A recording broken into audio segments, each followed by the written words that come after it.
বলছিলাম বৈশাখী দাস ব্লগে তোমাকে সবাইকে স্বাগত। আশা করি তোমরা সবাই খুব ভালো আছো এবং সুস্থ আছো।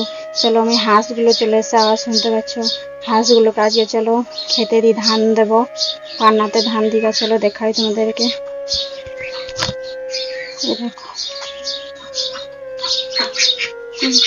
হাঁসগুলো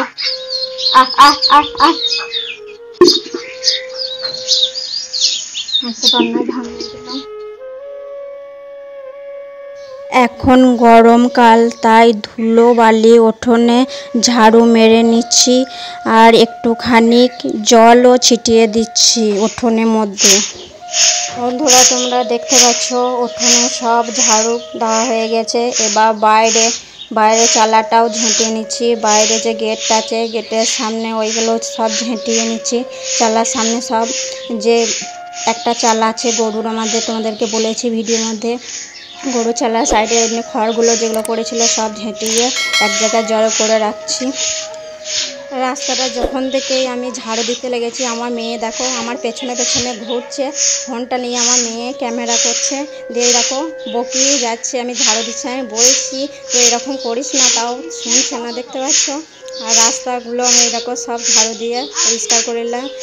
এইগুলো সাইডে সব লাগিয়ে দিলাম। যে এই দেখো ভেড়া আছে, একটা বাছুরও আছে, এই দুটো একসাথে বাঁধা থাকে। এই চালাটায় হলো ভেড়া ছাগল থাকে, আর এই পাশে যে সাইডে চালাটা আছে এগুলো গরুগুলো থাকে। আমাদের রাস্তাটা অনেকটাই বড়, অনেকটাই ঝাড় দিতে হয়। এই গরমকালে হরিনাম এসব আসে, সেই জন্য আমি রাস্তাটা ঝাড়ু দিয়ে ক্লিন করে নিচ্ছি। রাস্তাটা ঝেঁটতে অনেকই টাইম লাগে, কি বলবো তোমাদেরকে। পুরো রাস্তাগুলো সব ঝেঁটুই, আর যদি আমাদের উঠোন থেকে পুরোটা ঝেঁটে হয়, পুরো সব ঝেঁটিয়ে নিচ্ছি। আর এইগুলো সব এই দেখো এখানে আমাদের সব পাশে যে বসার জায়গা আছে, মানে বসে আছে একটা ঠাকুমা, দিয়ে বলছে কি করছো। আমি বলছি এই দেখুন বারগুলো উঠোনে সব ঝাড়ু দিলাম, আজকে ঝাড়ু দিচ্ছি, এসব কথা কয়েছিলাম। আর আমার মেয়ে লেগেছে বাছুরটাকে ভেড়াটাকে ঘাস দাও মামি, ঘাস দাও করে। আমি বলছি দাঁড়া ঝাড়ুটা মেরে নি, এগুলো সব ঝেঁটিনি দিয়ে দিচ্ছি, তাও শুনছে না। একে আমাকে বলছে ঘাস দিয়ে দাও বাছুরটাকে, তবে তুমি কাজগুলো করবে। আমি বলছি দিচ্ছি দাঁড়া, শুনছে না। এই দেখো ভেড়াটা আর এই বাছুরটা আছে ঘাস খাই। তো আমার উঠোনটা আগে ঝেঁটে নিয়েছি দেখো। এবার উঠোনটা একটু জল ছিটাবো, এই গরমের সময় সেই জন্য একটু জল ছিটিয়ে দেবো। আর এমনিতে যে রোদ যেন তো সব কেটে গেছে, চলো জল ছিটিয়ে নিই। চলো আমাদের ঘাটটা দেখা, জল নিয়ে আসবো বালতি করে। আমাদের ঘাটের মধ্যে জল নিয়ে আসবো বালতি করে, উঠোনে দেবো। উঠোনে ধুলো হয়েছে সেই জন্য একটু ছিটিয়ে দেবো জল। ঘাটের পাশেই জবা গাছ, একদম ফুল ফোটে খুব সুন্দর। এই দেখো ঘাটটাও আমাদের খুব সুবিধা হয় কাজকর্ম করার জন্য। দেখো আমি জল নিয়ে যাবো এবার বালতি করে।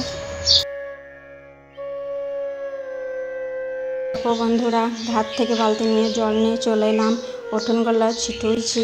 আর উঠোনটা তো ছিটানো হয়ে গেছে, এবার বাইরে আছে, বাইরেও অনেক জল ছিটাতে হবে। তাই দেখো বাড়িগুলো পুরো জল ছিটিয়ে নিচ্ছি। এই গরমে ধুলো বালি প্রচুর হয়ে গেছে রাস্তার মধ্যে, তাই আমি জলগুলো ছিটিয়ে নিচ্ছি।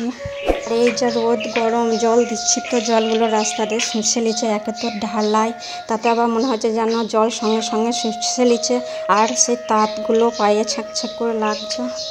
আর এই গরমকালে কি বলবো তোমাদের, উঠোনে জল ঝাড়ু দেওয়া, জল ছিটানো, এগুলো তো রোজকারই কাজ, সেটাই তোমাদেরকে ভিডিওর মধ্যে দেখালাম। আর বন্ধুরা ভিডিওটা ভালো লাগলে লাইক শেয়ার ও সাবস্ক্রাইব করতে ভুলবে না, আর কমেন্ট করতে তো একদমই ভুলবে না।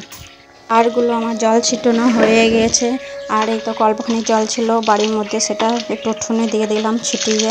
বাকি ছিল যেগুলো, এই দেখো বারগুলো জল ছিটিয়ে নিলাম। এবার উঠোনগুলো জল ছিটিয়ে নিই। আমার এই দেখো বারগুলো আগে জল ছিটিয়ে নিলাম, আর এই দেখো উঠোনগুলো জল ছিটিয়ে নিচ্ছি।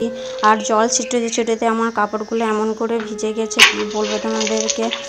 এই দেখো জল অনেকই লাগে ছিটাতে, তাতে আবার আমাদের মোটর নেই, পুকুর থেকে নিয়ে আসছে বলে এত জল ছিটাতে পারছি এই গরমকালে। আর গরমকালে প্রচুরই জল লাগে উঠোনে বাইরে দিতে, তোমরা দেখতে পাচ্ছ অনেকটা বড়। বাই বন্ধুরা, আবার দেখা হচ্ছে তোমার সাথে নেক্সট ভিডিও।